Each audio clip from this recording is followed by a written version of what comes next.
Hello. In this video, I will be explaining how to find earnings per share when given the necessary financial data. You will most likely find a earnings per share problem in your Accounting 2 class. Let's get started.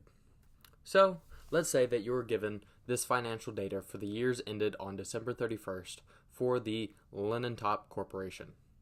For 2024, net income was $775,000.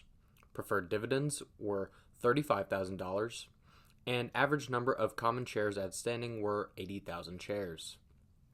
For 2023, net income was $966,000, preferred dividends were $35,000, and average number of common shares outstanding were 95,000 shares.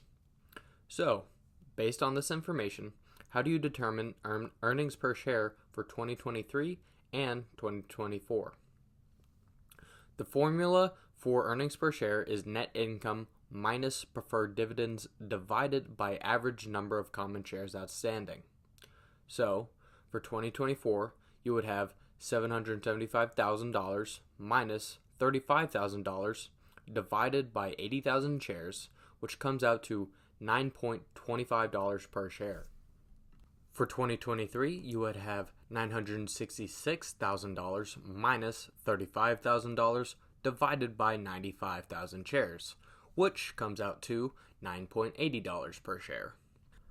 Now, does this change in the earnings per share from 2023 to 2024 indicate a favorable or unfavorable trend? Well, the decrease in the earnings per share from $9.80 to $9.25 indicates an unfavorable change and trend in company profitability. And there you have it. You now know how to find earnings per share. As you can see, it is pretty easy and simple to do once you know the formula. Thank you all for watching. Have a wonderful day, and I hope the video explained everything that you needed to know.